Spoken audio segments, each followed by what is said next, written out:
6 باتوں سے الرٹ رہیے، اس لیے کہ اس میں بہت خطرہ ہے کہ وہ ہمیں دھوکے میں ڈال دیں گے. اور یہ حدیث ہے سرکار ختمی مرتبہ احمد مجتبیٰ محمد مصطفیٰ صلی اللہ علیہ وآلہ وسلم.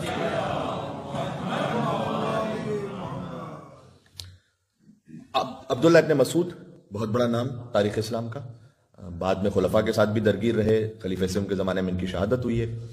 عبداللہ ابن مسعود کا بہت اٹھنا بیٹھنا تھا رسول اللہ کے ساتھ، مسلمانوں کے بڑے محدثین میں سے. ان سے رسول اللہ نے یہ بات بیان کی ہے کہ یبن مسعود، اے مسعود کے بیٹے، لا تقترن باللہ وبصلاحک وعلمک وعملک وبرک وعبادتک. یہ 6 چیزیں جس کی وجہ سے انسان دھوکہ کھا سکتا ہے.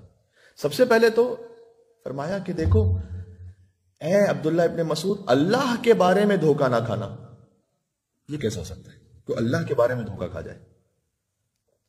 حدیث میں ہے کہ اگر ایک انسان سے گناہ سرزد ہو اور اس کے بعد وہ یہ سوچے کہ یہ تو تھوڑی سی بات تھی، اتنا تو ہر ایک کر لیتا ہے، یہ شیطان نے اسے اللہ کے بارے میں دھوکہ دے دیا ہے. تھوڑی سی بات تھی، اتنا جھوٹ تو سبھی بولتے ہیں، اتنی بے جابی بدجابی تو یہاں بہت ہی کامن ہے، یہ تو سبھی کرتے ہیں. یہ تو مولانا صاحب یہ تو کوئی غلط بات نہیں ہے، اتنا تو ہوتا ہے. We are not living in Pakistan, we are living in Australia. یہ جملہ بڑا سننے کو ملتا ہے. پتہ نہیں آسٹریلیا میں آگے شریعت بدل جاتی ہے، وہی کوئی جبریل امین یا کوئی اور لے کر نازل ہوئے ہیں، یہاں رسول اللہ نے کوئی اور تعلیم فرمایا ہے، مولا علی کے احکامات یہاں پر کچھ اور ہیں، انڈیا پاکستان میں کچھ اور ہیں. خیر میں یہ نہیں کہہ رہا پاکستان اور انڈیا میں بھی جیسے شر کرنا ہے وہ وہاں پر بھی شر کر رہا ہوتا ہے، جیسے یہاں پر خیر رہنا یہاں پہ بھی خیر پر رہ رہا ہوتا ہے. لیکن یہ جملہ کہ ہم چونکہ یہاں رہ رہے ہیں اس لیے یہ ٹھیک ہے، یہ کوئی لاجک نہیں. تو اگر کوئی شخص گناہ کرے، گناہ کرنے کے بعد 2 کیفیتیں ہوتی ہیں انسان میں. ایک ہوتا ہے شرمندہ ہوتا ہے انسان، یہ غلط ہو گیا ہے، اس کے لیے تو انشاءاللہ بخشش کا بھی امکان ہے اور اصلاح کا امکان ہے. ایک مرتبہ ہوتا ہے کہ نہیں اس میں غلط کیا ہے، یہ ہے شیطان نے حدیث کے مطابق آپ کو دھوکہ دیا ہوا ہے اللہ کے بارے میں.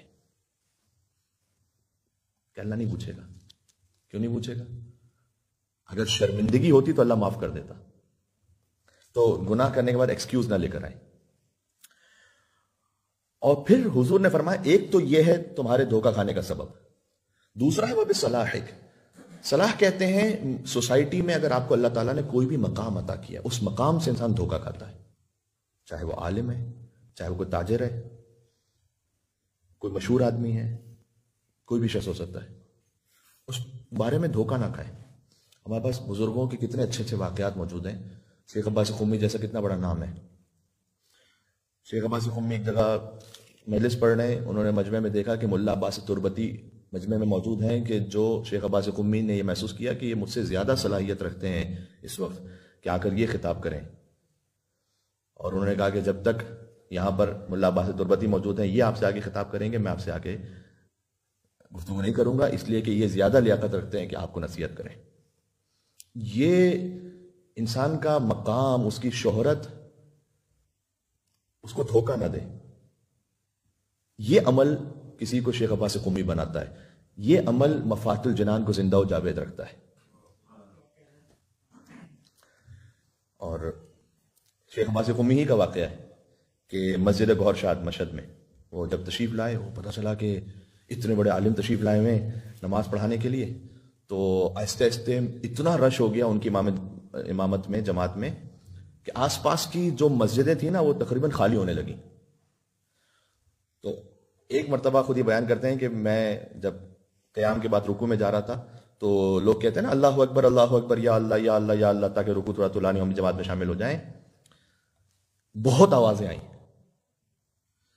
ایک لمحے کے لیے میرے دل میں خیال آیا کہ کتنے لوگ جماعت میں جلدی جلدی جلدی آنا چاہ رہے ہیں.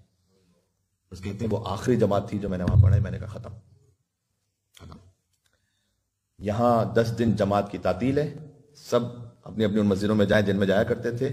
میں اس وقت یہاں جماعت نہیں پڑھاؤں گا، اس لیے کہ مجھے اپنے اندر یہ خوف ہو رہا ہے کہ میں دھوکہ کھا رہا ہوں اپنے مقام سے. یہ وہ لوگ ہوتے ہیں جنہیں اللہ سبحانہ و تعالیٰ جب نصیحت پہنچاتا ہے تو نصیحت کو قبول کرتے ہیں. یہ آسان بات نہیں. اور کتنے ایسے واقعات میرے ذہن میں ایک کے بعد ایک واقعات آتے چلے جا رہے ہیں. ملا فیض کاشانی جنہوں نے تفسیر صافی لکھی، Mulla Mohsin Faiz Kashani, one of the greatest in Shia history. انہی کے دور میں ہوتے تھے ملا خلیل قزوینی، یہ بھی بہت بڑے عالم تھے.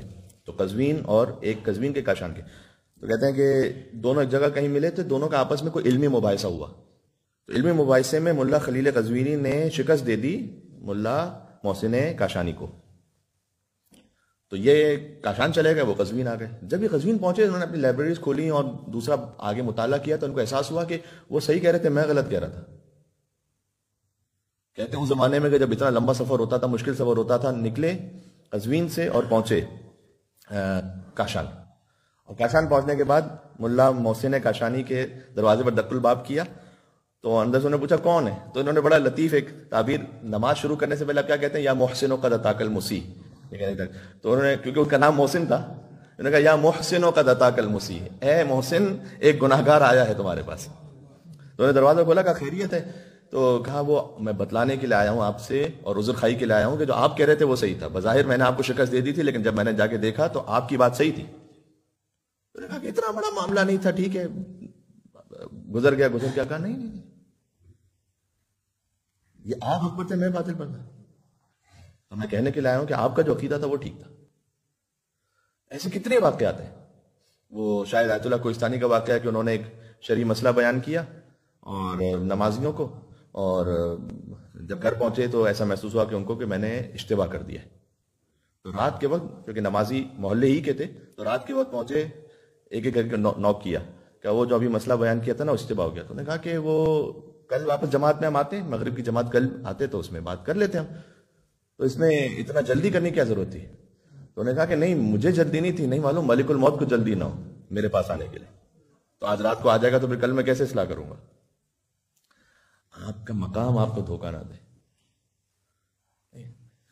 تو اللہ تعالیٰ کی دین ہوتی ہے وہ مقام کے وہ اللہ تعالیٰ چاہتا ہے کہ آپ اس کے دین کی راہ میں اس کے بندوں کی بھلائی میں استعمال کریں، نہ یہ کہ اس سے غرور کھا جائیں۔ بس میں حدیث مکمل کرتا ہوں، وہ علم کا حضور نے فرمایا اے عبداللہ ابن مسعود تمہارا علم تمہیں دھوکہ نہ دے۔ ایک سارے علماء کے واقعات آ رہے ہیں، آیت اللہ بروجردی، آپ نے سارے نام سنا ہوا ان کا، آیت اللہ بروجردی انہیں زمانے شاہ نے تہران بلایا، اور تہران بلانے کے بعد کچھ گفتگو کی، اور گفتگو کرنے کے بعد یہ کہا کہ میں آپ سے بڑا متاثر ہوا ہوں، تو میں چاہتا یہ ہوں کہ اگلا جو بھی قدم ہے اور جو بھی معاملات ہیں وہ ہم آپ کے مشورے سے آگے بڑھائیں، تو ہم آپ کو فون کریں گے اور آپ کے مشورے سے آگے بڑھیں گے۔ تو آیت اللہ بروجردی نے کہا کہ نہیں، میں اور آپ دونوں مشورہ کریں گے آیت اللہ عبد الکریم حائری سے، وہ اس وقت بڑے مرجع تقلید ہیں، وہ چاہتا یہ تھا کہ آیت اللہ عبد الکریم حائری اور آیت اللہ بروجردی کے درمیان اختلاف کریٹ کیا جائے، تو نے کہا نہیں مجھ سے نہیں مشورہ کریں، میں اور آپ دونوں مل کر مشورہ کریں گے آیت اللہ عبد الکریم حائری سے، وہ لیاقت رکھتے ہیں۔ یہ ہے اپنے مقام سے گزر جانا، ایک ظاہری طور پر جو ایک عزت شہرت کو مل رہی ہے اس سے گزر کر اللہ کی خاطر قدم آگے بڑھانا۔ سبحان اللہ۔ وَعَمَلِكَ اے عبداللہ بن مسعود تمہارا عمل تمہیں دھوکہ نہ دے، وَبِرِّكَ وَعِبَادَتِكَ، بس بات ختم کرتا ہوں، نہ تمہاری کی ہوئی کوئی نیکی تمہیں دھوکہ دے، نہ کوئی عبادت تمہیں دھوکہ دے۔ اور آخر میں چاہے یہ دولت کا معاملہ ہو چاہے علم کا بھی معاملہ ہو، نہیں پتا ہوتا کہ یہ کس وقت تک کس حد تک انسان کے ساتھ ہے۔ میں تمام تر احترام کے ساتھ یاد کرتا ہوں آیت اللہ علامہ طباطبائی صاحب تفسیر المیزان، ان کے لیے ایک آیت اللہ امینی ہوتے تھے کہ جو نماز پڑھاتے ہیں بی بی معصومہ قم کے حرم میں، ان کی زبانی یہ بات نقل ہے کہ علامہ طباطبائی اپنی زندگی کے آخری سال اپنے بچوں کے نام بھی انہیں یاد نہیں رہتے تھے۔ جس نے اتنی بڑی تفسیر لکھی ہے جو آج تک شیعہ تاریخ کی سب سے بڑی تفسیر مانی جاتی ہے، کہتے ہیں کئی دفعہ نام بھول جاتے تھے اپنے بچوں کے، تو کس بات، اور وہ تو واقعاً عارف باللہ تھے، تو میں تو یہ اپنے آپ کے لیے کہہ رہا ہوں کہ کس بات پر انسان اپنے علم پہ غرور کرے، اگر کوئی آ بھی گیا ہے تھوڑا بہت علم، نہیں معلوم یہ کب تک ساتھ چلنے والا ہے، اور نہیں معلوم یہ دولت یہ مقام کب تک یہ ساتھ چلنے والی، کچھ نہیں پتا، آپ کی اولاد کب تک آپ کے ساتھ چلنے والی نہیں معلوم ہے۔ تو یہ ہے وہ تواضع انکساری جو اللہ سبحانہ و تعالیٰ ہم سے چاہتا ہے کہ کسی چیز سے بھی دھوکہ نہ کھاؤ، اور جو اللہ کی راہ میں چیزوں کو استعمال کرتے ہیں وہ دھوکہ نہیں کھاتے پھر۔ تو انشاءاللہ اللہ سبحانہ و تعالیٰ ہمیں غرور سے محفوظ رکھے۔